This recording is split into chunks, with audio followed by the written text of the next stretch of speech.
के अवसर पर उपस्थित बहरोड नगर परिषद के सभापति महोदय, बहरोड नगर पालिका के चेयरमैन साहब, मंडी की वाइस चेयरमैन साहिबा और हमारे नगर परिषद बहरोड के उप सभापति जी, बहरोड पंचायत समिति के उप प्रधान, निमराना पंचायत समिति के एक्स उप प्रधान, सभी पार्षदगण, सरपंच साहिबान और मेरे कांकरा बरडोद व आसपास के गांवों से पधारे व बहरोड से भी पधारे सम्मानीय बुजुर्गों, युवा साथियों और हमारे मार्केट के अध्यक्ष जी और सम्मानित मंच, मान लो सभी आ गए, सम्मानित मंच। सबसे पहले तो मैं भोलेनाथ से प्रार्थना करता हूँ कि वो आप सब पे अपना आशीर्वाद बना के रखे, जिससे आपके घर में बरकत हो, आपके घर में सुख शांति हो, आपके बच्चे चरित्रवान बने, नेकी के मार्ग पे चलें और देश दुनिया में आपका नाम ऊंचा करें। ऐसी मैं बाबा से बार बार प्रार्थना करता हूँ, उस सब को ऐसा आशीर्वाद दे करके रखें। दूसरा, मैं आभार व्यक्त करता हूँ जो आपने आयोजन किया, हम सबको यहाँ पे बुलाया। संजय जी, सारी इनकी टीम, अनिल जी, सारी इनकी टीम को, महेश जी, हमारे महेश सेठ जी भी सीधे आदमी हैं वैसे, इसलिए महेश जी के डायरेक्ट ही 500 से 1100 कर दिया आपने सभापति जी से हिम्मत नहीं करी मांगने की।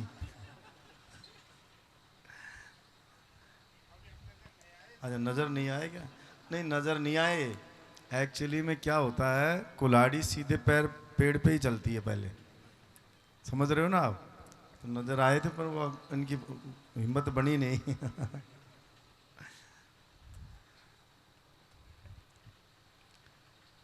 देखिए, मैं अभी पीछे बोल रहा था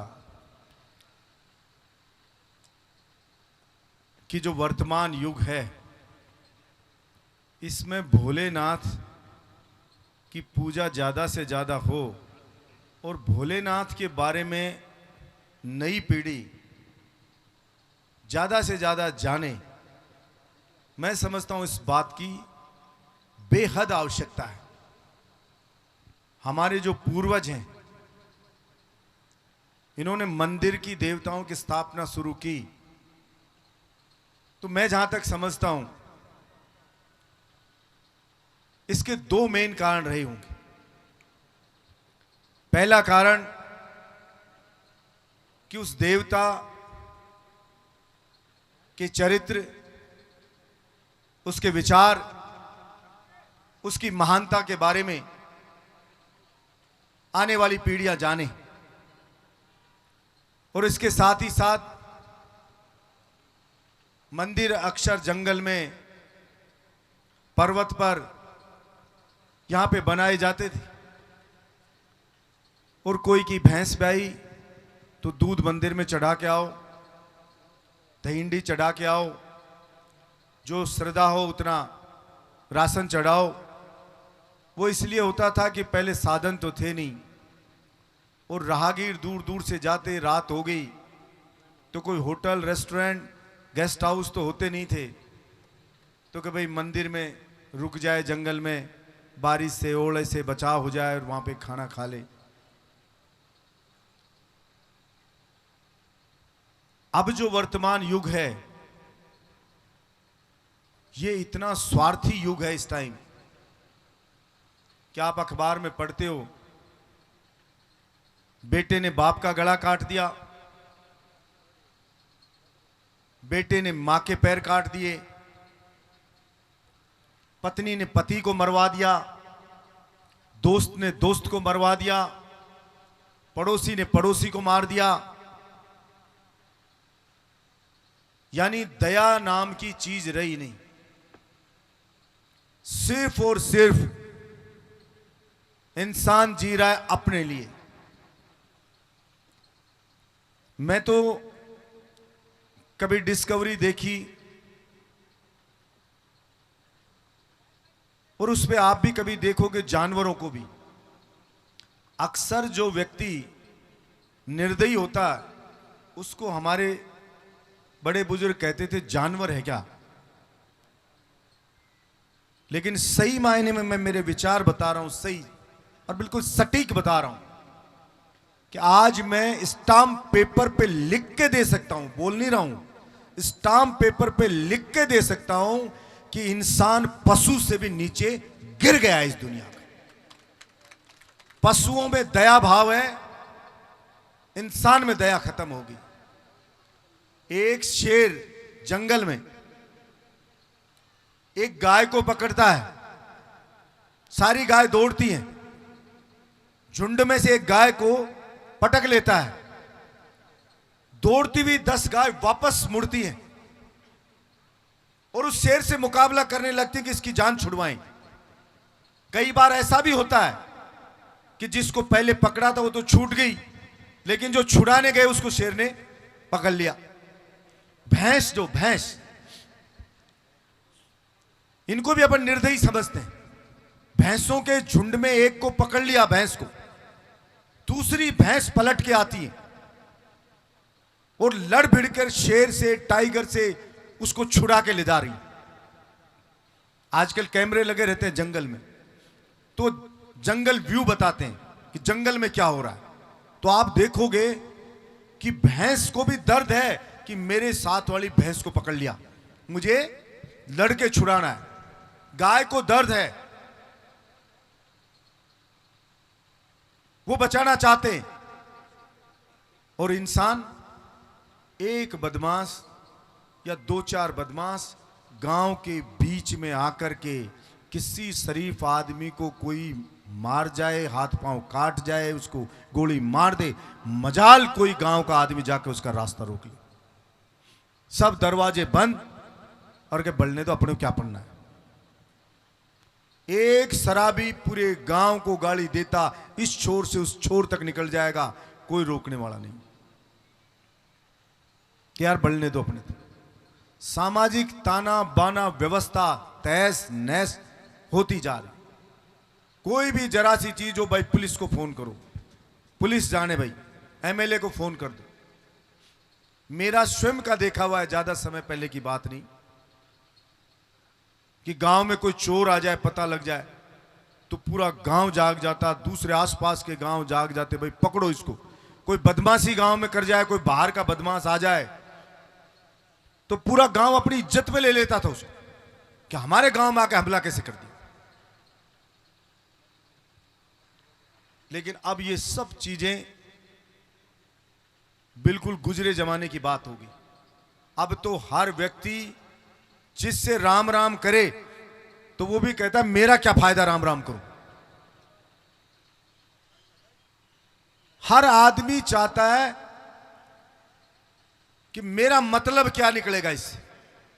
बेटा बाप से अपेक्षा रखता है, बेटा मां से अपेक्षा रखता है, पति पत्नी से अपेक्षा रखता है, भाई भाई से अपेक्षा रखता है, पड़ोसी पड़ोसी से अपेक्षा रखता है कि मेरे पिता ने मेरे लिए यह नहीं किया, मेरी मां ने मेरे लिए यह नहीं किया।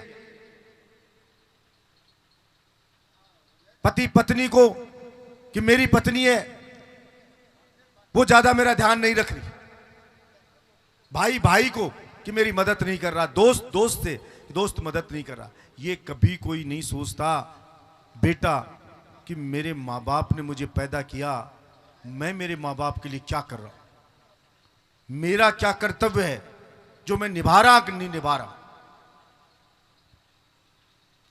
मैं मेरे दोस्त के लिए क्या भला कर रहा हूं, अपने भाई के लिए क्या कर रहा हूं।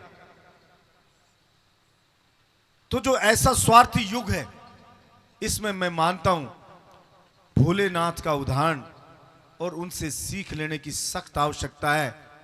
जब सागर मंथन हुआ तो अमृत भी मिला और विष भी मिला। अमृत पीने को तो सब तैयार थे देवता, लेकिन विष को कौन पिए। तब भोलेनाथ जी आगे आए और कहा कि आप सब अमृत का पान करो और इस विष का पान मैं करता हूं, तभी वो देवों के देव महादेव कहलाए। इस युग में भी अगर कोई भोलेनाथ को मानता है सही मायने में, तो दूसरों का दर्द वो स्वयं लेगा और अपने हिस्से की खुशी, अपने हिस्से का सुख वो अपने मां बाप को देगा, अपनी पत्नी को देगा, अपने दोस्त भाई पड़ोसी को देगा और सुकून महसूस करेगा। तभी सही मायने में वो भोलेनाथ का भक्त कहलाने का अधिकार रखेगा।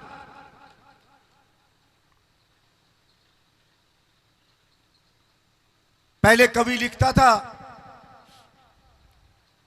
ये पशु प्रवृत्ति है जो आप की चरे, मनुष्य वही जो मनुष्य के लिए मरे। अब तो उल्टा हो गया है काम। अब तो मनुष्य मनुष्य के लिए मरने का काम नहीं, अब तो पशु पशु के लिए मर रहा है, उसकी जान बचाने को मर रहा है, और इंसान अपने लोगों को मार रहा है। अब ये कहां तक जाएगी दुनिया? मुझे तो कभी कभी लगता है इस सृष्टि नष्ट होने के कागार पे आ गई। कितना ही अच्छे से अच्छा काम कर लो आप, उसमें बुराई ढूंढने वाले मिल जाएंगे, 2-5 उठाई गिरे, और बुराई को कोई बुराई कहने वाला नहीं मिले।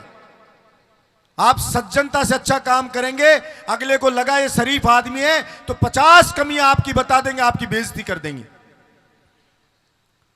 लेकिन किसी गुंडे को कोई गुंडा नहीं कहेगा। ये कलयुग की पहचान है।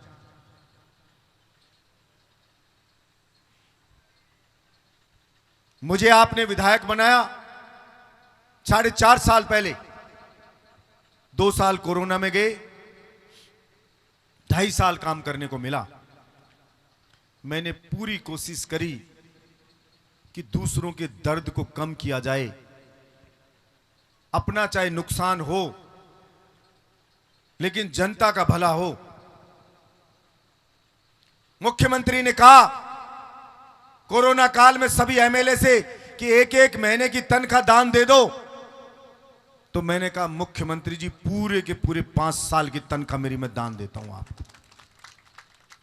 ऐसी महामारी है, पता नहीं कोई बचेगा कि नहीं बचेगा। राशन के ट्रक भर भर के एक गांव, एक ढाणी नहीं छोड़ी होगी।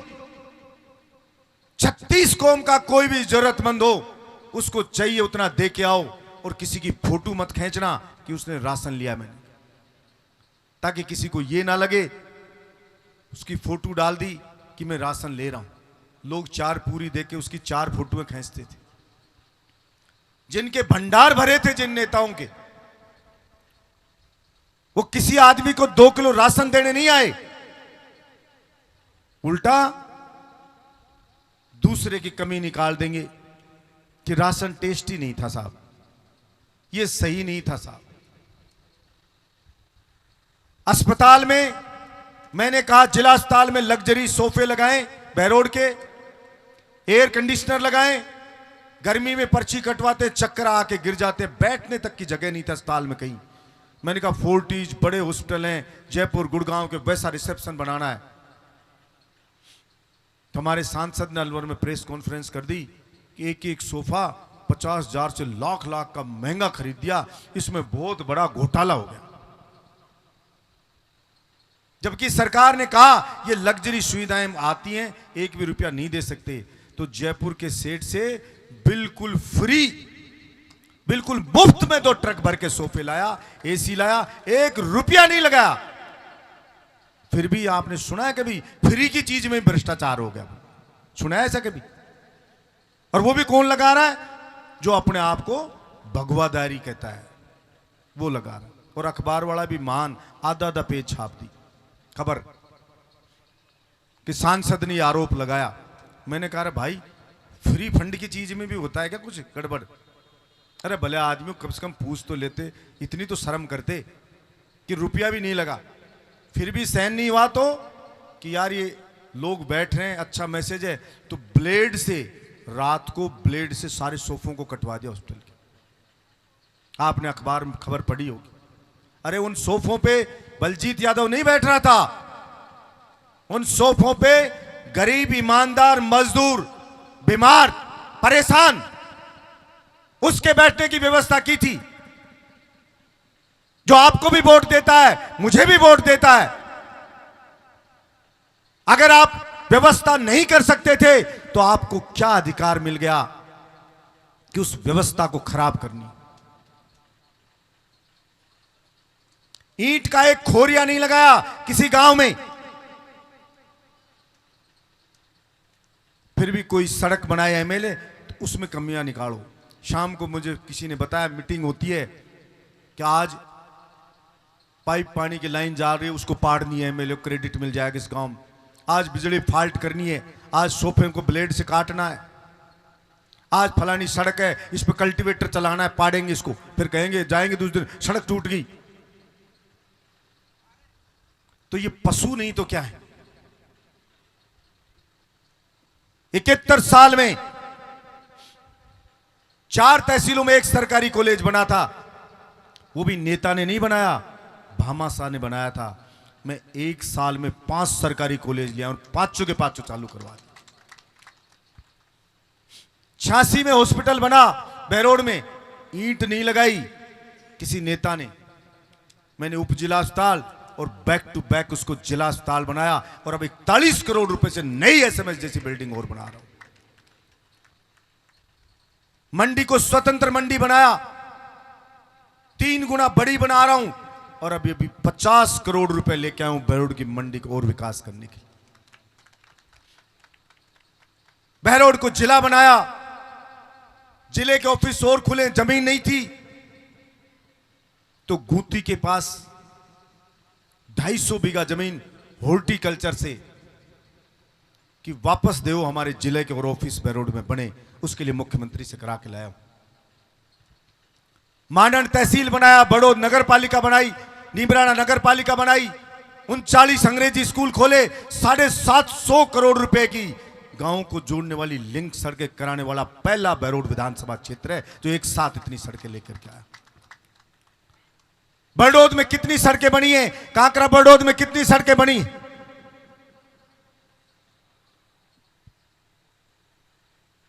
जो भी मुझे बताया मैंने वो सड़कें बनाई, विकास के जो काम बताए।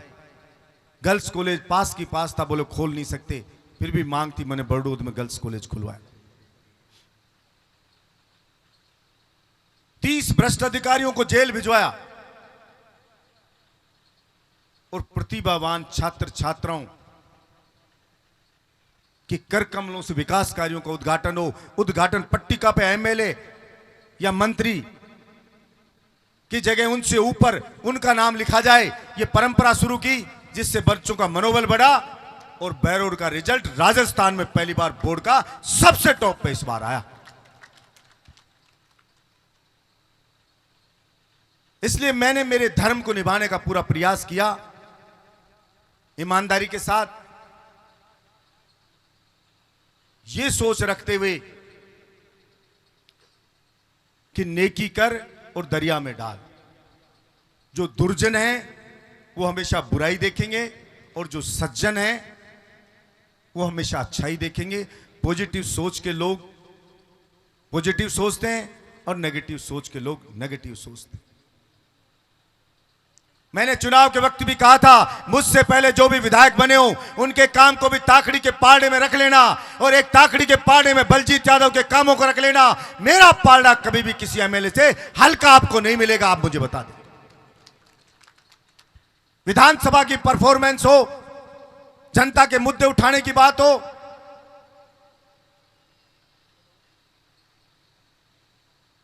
मैंने कोई कमी नहीं छोड़ी। जो जनता ने बताए मैंने वो मुद्दे रखे। आपने जो कहा मैंने वैसा रखा और उसका परिणाम भी हुआ कि पहली बार के जीते हुए एमएलए को सदन का सितारा घोषित किया गया। इसलिए ज्यादा कुछ नहीं कहते हुए अभी रागनी वगैरह सुनाएंगे अमित जी आपको, और लड्डू भी बड़े टेस्टी बनाए, लड्डू बनाए ना, हाँ, तो सब लड्डू वड्डू भी जीमेंगे हमारे बूढ़े बाबा भी। मैं मेरी वाणी को विराम देना चाहूँगा, पर आपसे यही कहूँगा, बुजुर्गों से मेरी खास तौर से सहानुभूति रहती है आजकल, क्योंकि इस समय में सबसे ज़्यादा खराबा बेचारे बुजुर्गों का हो रहा है। टाइम किसी के पास नहीं है, पोता मोबाइल में घुसा रहता है, बेटा मोबाइल में घुसा रहता है, भागम भाग चल रहे हैं, बुजुर्ग परेशान रहे, कोई बेचारे के पास बैठ के उसकी बात करे नहीं, दर्द सुने नहीं, जाने नहीं, बाबा के पैर दबाए नहीं, दादी के पैर दबाए नहीं, फुर्सत ही नहीं है कि दादा दादी के पैर दुख रहे हैं दबा दूं, या दादा को खाना खिला दूं, बैठ के पूछ लूं दादाजी कोई तकलीफ है तो बता। दादा घुट घुट के जीता रहता है, कोई तकलीफ है, अरे कम से कम पोते तो खुद बता दूं। पोता सबसे प्यारा दोस्त होता है दादा का, लेकिन पोते को भी फुर्सत नहीं, पोता भी मोबाइल में बड़गो पूरो को पूरो ही। इसलिए मेरी सहानुभूति रहती है, मैं हमेशा कहता हूं कि रे कभी कभी 5-10 मिनट समय निकाल के अपने बूढ़े दादा दादी के पास बैठ लिया करो, और बैठ के अपने दादा से उसकी तकलीफ पूछ लिया करो, उसके संघर्ष के दिनों की बातें कर लिया करो कि बाबा आपने क्या क्या परेशानियां हुई थी जवानी में, कैसे मेहनत की आपने हमारे लिए क्या क्या तकलीफ उठाई। दादा से पूछोगे, दादा का खून बढ़ जाएगा। मेरा पोता मेरी जवानी की कहानियां पूछ रहा है, मेरे संघर्ष के बारे में जान रहा है। और कभी कभी दादा के गले लग के कह दो, दादाजी हम आपको बहुत प्यार करते हैं, आप अपना ख्याल रखा करो, तो दादा की उम्र बढ़ जाएगी कि मेरा पोता बहुत प्यार करता है। दादी को कह दोगे गले से लग के, तो दादी की उम्र बढ़ जाएगी, मां की उम्र बढ़ जाएगी कि हमारे बच्चे हमसे प्यार करते हैं, हमारे दर्द को समझते हैं। और मैं कहता हूं, अगर आपने नहीं कहा, पता नहीं होता दुनिया से कौन कब चला जाए, फिर आपको पछतावा होगा कि दादाजी ने बहुत मेहनत करी थी हमारे लिए। एक बार आज दादाजी से कह दूं, दादाजी आपको प्यार करते हैं, आपने बहुत मेहनत की हमारे लिए, लेकिन दादाजी दुनिया से जाने के बाद आएंगे नहीं। वो किसी ने कहा है कि रोते रोते भी मर जाओगे, जाने वाला आ ना सकेगा, फिर कितना ही रोना, वापस नहीं आएंगे वो। इसलिए आपके पास आपके बूढ़े दादा दादी हैं, जितना हो सके उनको प्यार कर लो, उनके कलेजे से लग लो एक बार, आगे आपको जीवन जीने में बहुत आसानी रहेगी। और ये समय अगर आपने खो दिया तो जीवन भर आप अपराध बोध की आग में जलोगे। यही मैं आपसे कहना चाहता हूं। बहुत बहुत आपका धन्यवाद। जय हिंद, जय राजस्थान।